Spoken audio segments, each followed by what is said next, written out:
Hello, we're at St. Lucie High this morning interviewing Kathy Hylla, the longtime supervisor of food services for the oral history component of the archives program at St. Lucie High. Welcome back, Kathy, after a few years away. It's good to see you again. Thank you very much. I appreciate it.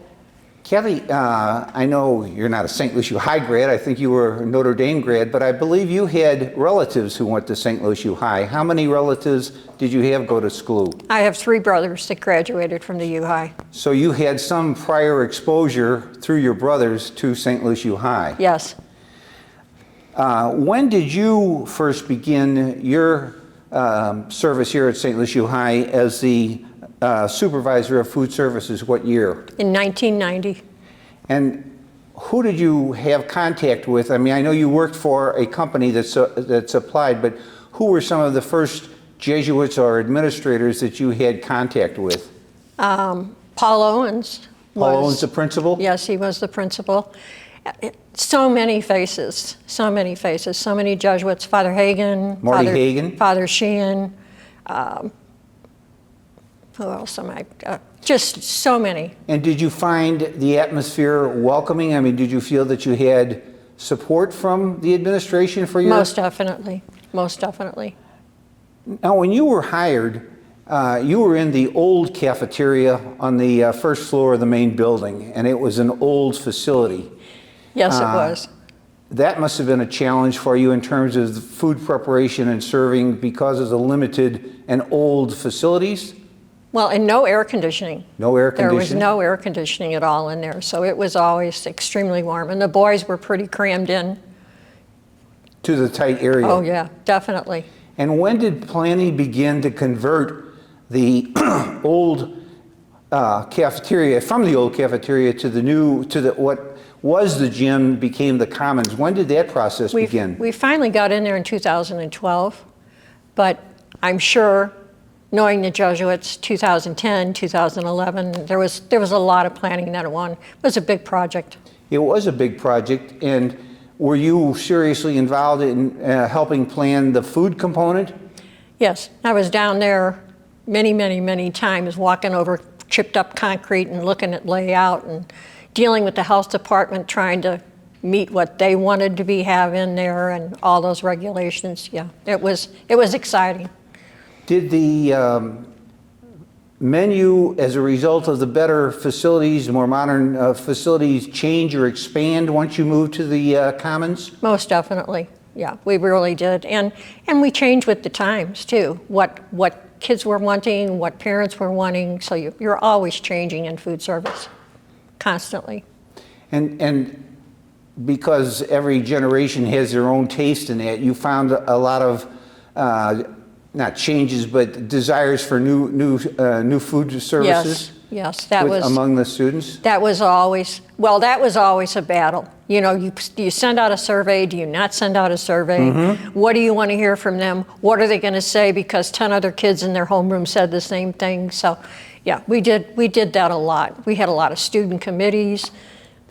Well, that's another thing I wanted to explore. I know you had a lot of interaction with the students. It wasn't just come through and serve them food. You knew most of them by name, it seemed to me, when I witnessed your interaction. That to me was my favorite part of actually being here is I think kids, teenagers at that age, they need to have that affirmation. Mm-hmm. They need to know that somebody says, you're not just a number, you're a name. And I've had more than one kid that I would meet in the hallway and I'd say, I don't think I recognize you. And he'd say to me, well, I don't buy lunch. And I said, I don't care if you buy lunch or not, what's your name? I want to know who you are. So I made a lot of connections in that way too. It was really a wonderful time in my life. You're recalling your interaction with the students reminds me of the same thing that Father Martin Hagen did, who I know was here during your tenure, and he, like you, got to know many of the students on a first-name basis in that. Yeah, I never walked through the hallways with their homeroom pictures like Father Hagen did. I know. But when I first started, I started a credit system for them. So I had a sheet of paper, and if they didn't have money, I'd let them write their name down until I started getting Santa Claus and all kinds of weird names, and So then it got to where, and we were still upstairs in the old cafeteria. So I'd go to the homeroom and say, you owe me this, you owe me this, you owe me this. So there's a lot of ways to get to know all the boys, besides hearing their names over the loudspeaker. Did most of the students eventually pay up? Oh yeah, they were pretty good. If you had to not harass, but go after a few, I take it? I did, sometimes, yeah. Kathy, one of the things that came to be here at the high was, I think, the St. Francis Fund, or the St. Francis effort to provide not only additional services to some of the students who were really poor, but I understand that there were some who actually really came from very, very limited background and didn't even have really proper diets. Could you talk a little bit about that effort and how you fed some of these students? They were given a certain amount of money from the fund at school, and sometimes it wasn't enough. You know, these kids, if maybe they didn't have breakfast, maybe they didn't have dinner the night before. Exactly. So kept pushing and pushing and pushing for more money for them so that they could eat. And sometimes they ate and it didn't get marked down. So you had a fund, though, that you could supply some additional food to those who really were in need. Yes, definitely. I mean, the school was always proud of its geographical diversity, but it seemed like over the years, last 30, 40 years, there's been more ethnic diversity. Now there's 15, 18% of the student body that are minority, or somewhere approaching 20. Did that affect meal selection or food choices in any way? Oh, I think somewhat. Of course, if you're of a, say, Chinese background, or that, we could never make it as good as they did, you know. Yes. So we did try and have international days where we would have different selections, and as the population changed, we changed with them. But kids are still kids. Yes. They still like the same kinds of foods. Right.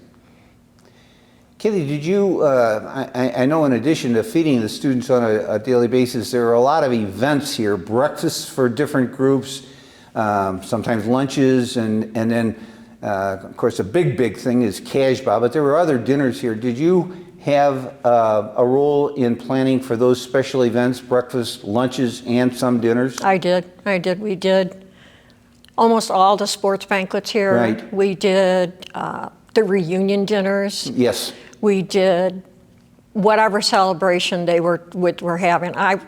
Somebody said to me once, if they asked you to put a flower shop in, you would have done that, and I would have. I mean, my goal was to take care of the boys, and that was most important to me.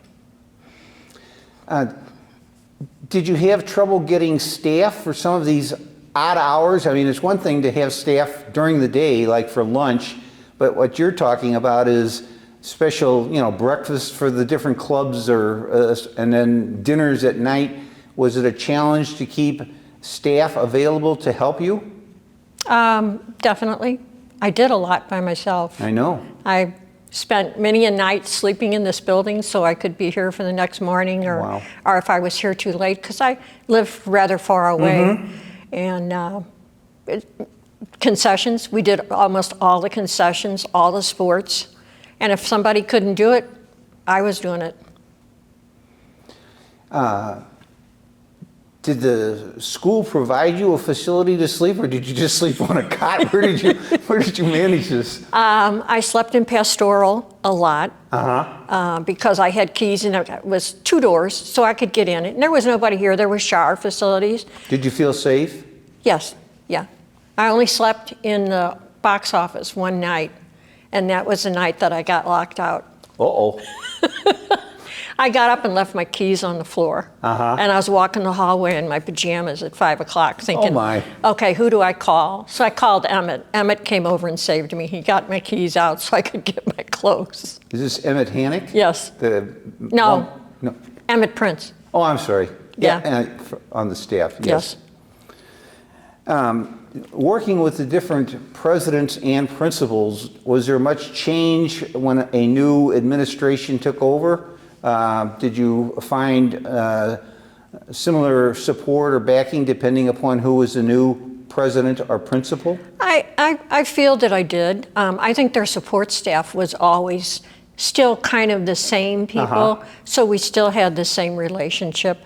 Some of them were here for different reasons, you know, so they all had their own agenda. Well, that's why I asked, because with any turnover, there's a change in approach sometimes, or just personalities are different in terms of, but I wondered how you got along with the different ones, or whether they gave you the support that you needed to fulfill the role. I hope so. I feel like I did, because they're no different from the students on the campus. They're just older. Right. You know, so they all have different ways that they approach things, and I tried to adapt to that. Who was your main liaison, or that maybe changed, but I mean, not who did you report to, but who did you liaison with on staff? Could I ask you that? The owner at food service used to say to me, "Why are you down there so long?" And I'd say, "There's so many different people to talk to," because there was never just one contact. If it was advancement, I would talk to whoever was ever in charge of that. If it was a principal's office, I would talk to whoever was secretary or whoever was handling that. Or athletic, I'd talk to the AD, you know, so I mean, it was never really just one person. Multiple people on staff. Yes, yes, was always multiple. Planning for the different banquets, like you say, the athletic banquets, the reunions and that, did you get support, I mean, from either the athletic department or like advancement, I guess, ran the reunions and that, but in terms of the numbers to anticipate and what to plan, did you get cooperation and input? Definitely. Yeah, they would always ask me, "How do you feel? What do you think, Deb? What do you think about this?" Same way with graduation dinner. Our mom's son, you know, they always would bring me in on it and see what I thought. One of the big changes that I recall is that in the early days, back in the 1900s, the reunions were each separate. I mean, each class had their own different event. And then a gentleman came along and kind of consolidated all of that into one big event, which in history I don't think went over so well initially. In terms of, there was some negative feedback. The first time they did that, they were not very happy, because we were doing 13 separate Fridays for each class. I said I had a date every Friday night, but it was never anybody that I was married to. So we just, they did consolidate it, and they changed it from the original big gathering, and now it's still a gathering, but it's still a little different. So, I mean, I think you have to kind of work your way into big changes. Well, I understand that it became an impossible task to have 13 or 14 in that. I thought, though, that the consolidation all of a sudden into one was somewhat of an abrupt change, and then they, like you say, kind of modified it so that they did. Now there is some breakout to some extent. Well, and the fact that they've gone to outside in the Drury Plaza for a large group of them, that's really helpful, because then we have food in one place and all the bodies in one place. Where we started doing it separate in here, we were all over the school. We were in here, we were upstairs, we were downstairs, we were in the pool hall, we were just all over. So it was... Well, that must have been a massive effort and that was interesting. Challenge for your staff, because as I remember those days when there were 12 or more separate reunion groups in 12 different locations scattered throughout the school. That was definitely interesting. Yes, and a challenge. A lot of miles on the feet those days. I'll bet. Yeah. Well, the reunions I know always have gone over well, and the food, because I attended several where not only the actual dinner, but we had breakfast sometimes on like the Sunday morning, and your staff provided a wonderful brunch, and we were allowed to bring our wives to that event, and it was always a special event and made special by your staff. Getting back to the interaction with the students, was discipline during the lunch hour ever a problem? And not that you were responsible, but I mean, I guess there were faculty members present to try and keep because the lunch crowd can get a bit rowdy at times. I remember from my days here. Discipline wasn't really a big issue for me. I mean, if they were coming through my line and somebody would say something that they really shouldn't have, all I had to do was look at them and say, "Did you just say that? Did you really say that? Oh, I'm sorry, I shouldn't have said that." I said, "Right, say it back behind me. Don't say it here." Correction. I don't think, to me, discipline was a big deal. I think you just need to know how to talk to them. You need. I'm not in the classroom with them. I don't have them for 45 minutes, but any interaction that you have with them has to be one-on-one. Kathy, what about, you came here, you say, in 1990, and the women on staff at every level increased over those years. Oh, yeah. Which was probably a very good thing. But did you, as a woman, part of that growing thing, find any, not male dominance, but the fact that it had been an all-males, is still an all-male school with what was an all-male faculty for many, many years, and then gradually women came into various positions on faculty, on the administration, running, as you did, the food services. Did you notice much of a change over those years as women's numbers increased? Not really? I don't think much of a change. I mean, we knew where the restroom was. You know, people would come in and say, "Where's the ladies' restroom?" And I said, "Remember, this is an all-boys school. You got to find the right spot because they're not all over," which was not a big deal. But no, I did enjoy the female faculty just as well as the male faculty. Kathy, another thing that certainly occurred during your tenure was the not only introduction, but the heavy dependence on devices, cell phones and smartphones. Did that present any particular issues or problems for, I mean, the lunch hour thing? Not really? Not for us. It was more when they sat down at the table. You know, I'd say, "Do you have any money? You don't have any money. Text your mom." "I can't do that now." I said, "Stand right by me and text your mom. You'll be okay. You're not going to get in trouble." Because they weren't allowed to use their phones during the lunch hour? Yeah.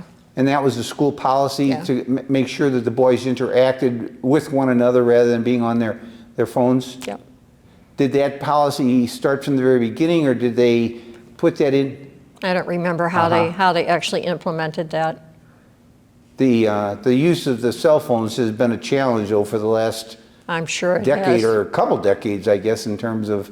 But I'm glad to hear that the administration wanted to have the lunch period reserved for. Sure, they wanted to me, that really was an important interaction with your fellow students. It really is. They don't realize it at that time, but it really is. It's a big deal. Learning how to sit with other people and carry on conversation instead of texting or watching YouTube or TikTok or whatever they're doing. Really important. What was it like? I mean, they use the Commons now for many, many things. I mean, when the all-school masses and all-school assemblies, and then lunch has to be served. That wasn't your area of responsibility, but I guess you had to coordinate with the staff because they had to turn that around frequently, didn't they? Yeah, it was pretty hectic. But you know, when you're in somebody else's house, you do what they need to do, and that's what we did. We just pushed everything inside the servery and then pulled it all out and wired it up, and the kids were waiting in line and took care of them. Wow. The reunions come to mind because I've attended many over the years myself, and I always remember starting out, like you said, with the individual dinners and then converting more into a larger conglomeration of different years in that. But I marvel at the challenge that presented to you, your staff, for many, many years, because they kept growing the number of reunions each year. So yeah, and the number of classes and the ages of the classes. The boys would always ask me, they'd say, "What's going on such and such?" And I'd say, "Well, that's the class that's here for 60 years or 65 years. Right. What are they eating? Mush?" And I'd say, "You'll figure it out one day. You'll see." I think now they only have lunches for some of the really old people because they're afraid of old codgers coming at night and falling or? Well, and there was one class, I don't remember what, they were meeting more than once a year. They were meeting like 3 times a year, and we would have lunch for them because the same reason. They were afraid they'd be dead in 5 years, Yes. so they wanted to keep getting together. Right. And I see that. When you finally retired, was it a difficult exit for you after all those years here at the school, or did you adjust to retirement okay? I had talked about retirement for a while, and when my back started giving me issues, it kind of forced me to retire. That was December of 21. 2021? Yeah. And I stayed home and worked from home, helping with the people that were still here for about 6 months. I really did not want to retire. Well, I know you were so dedicated, and like you explained earlier, spent many a night here, because there were times when I was here late at night and you were still here, and then like I didn't know you spent the night, but I can understand the reason. I think that's why my body gave out finally. It said, you have to stop, you can't keep doing this. I probably would have retired because my kids were wanting me to retire. And not many people wait till they're 75 to quit a job. Well, you did an amazing job. Yeah, I loved it. You mentioned in our preliminary discussion a couple of the special Jesuits. You mentioned Father Morty Hagen, who was here many, many years, and like you, got to know most of the students by name. You also mentioned Father Gerald Sheehan, who was the principal here. He was a special person, and I know others have given him credit for building the academic status of St. Louis U High into a premier school academically. Did you have interaction with both of them? Yes, yes. Father Hagen was so kind to me when I first came, and we're talking about the keys for the doors, and he was the key keeper, and Father Sheehan, he was just such a gentle soul. He was so welcoming, so nice. I worked with Father Costello, Father Houlihan, all of those old names. Joe Schulte, not a Jesuit, but but here for 52 years. Might as well have been. Yes, and his son Dan is now on staff, I believe. Yes. You know Dan. Oh yes, very well, very well. And a lot of the teachers here were here when I was here, and now as students, and now they're teachers. So I have a lot of fond memories of being here, a lot. Well, that's good that you have fond memories and not, sour memories from this long tenure and all that you contributed to the school. And I love coming back for all school masses. I do that. I enjoy those, and I'll come back. I was here for the faculty end of the year dinner. Oh, good. I do, and I just really enjoy being with people. And what hurts the most is I only know a few kids in the senior class this year. Oh, yeah. Well, that's what upsets me more than anything, that I don't really know all of them anymore. Yeah. Well, I think that's probably about what we need to go over. Is it okay to wind up? Yeah, it depends how you feel about it, I think. Yeah. Is there anything else, Kathy, that... I would like to say a huge thank you to whoever set up the scholarship fund in my name. Oh, that was an anonymous. Glad you brought that up. Was an anonymous gift, and I don't know who it was, but that was. Well, it shows the high esteem that you're held in. It was so exciting to me. It really was, and to name the kitchen after me. That's truly a showing of the esteem that you're held in by many of us who had interaction with you over the years. And I think everybody knows how I feel about them. So it was you were deserving. Good time of that in my honor. life. Oh, that's quite an honor. Kathy, the COVID years had to be a special challenge when not only this school but the schools, institutions were shut down.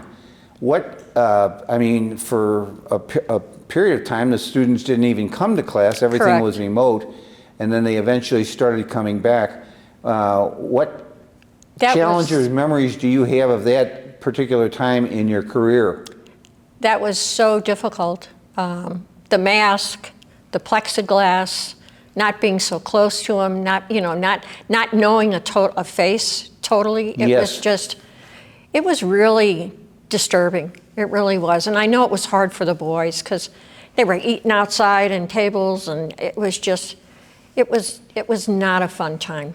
And I'm sure the kids didn't like it either. Well, I've often wondered what effects that had on the two primary years, like 2020 and 2021, when things were really at their worst, and then it began to ease up a bit.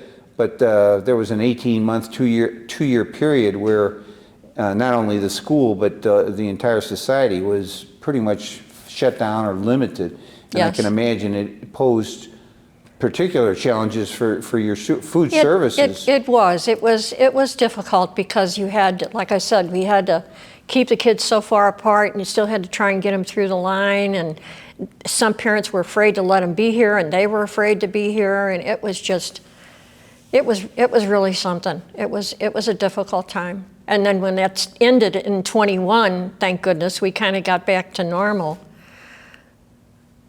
And that's the year that the kids gave me the Faculty Appreciation Award too, which was a good thing. I'm glad you brought awesome. that up. Yes, I remember that now. It was awesome. I still have the flag that they all signed for Oh, me because wow. I was gone, and it Well, was. again, it shows the appreciation the student body held you in, and still does. It was very, Very special. very special.